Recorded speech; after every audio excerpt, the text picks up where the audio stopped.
এখন প্যাপারাজ্জি দেখলেই আমি একটা জিনিস করবো, আমাকে সুনীল গ্রোভার শিখিয়েছে, আরে তুম লোগ ইহা ভি আ গয়ে। না সত্যি, তবে আমি এটা সারা ইন্ডাস্ট্রি জানি, মানে যারা আমার সাথে সারা ইন্ডাস্ট্রি এই মানুষটার কোনো মেকআপ হয়তো দরকার হয় না কেন? চক্রবর্তী জানে না যে আমি কিন্তু মোটামুটি সবাই জানি। হ্যাঁ কিন্তু গরমকাল এসে গেল, আমার খুব স্বস্তি হচ্ছে।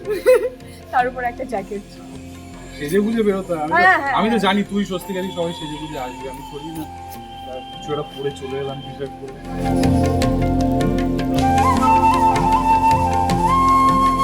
এবং গল্পটা আমার যেটা মনে হয় যে একটা ইউএসপি, যেটা আমরা আগে যখন আমরা বাংলা ছবি দেখতাম তখন দেখবে যে ভাইফোঁটার সময় একটা বাড়িতে ভাইফোঁটা হচ্ছে, ভাই বোনেরা সবাই মিলে যাচ্ছে, বা পয়লা বৈশাখ হোল ফ্যামিলি সিনেমা দেখতে যাচ্ছে।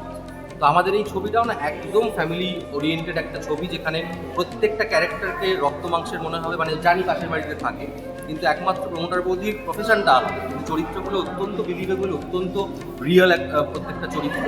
এবং আশা করি সাধারণ বাঙালির চরিত্রগুলোকে ভালো লাগবে, গল্পটা ভালো লাগবে।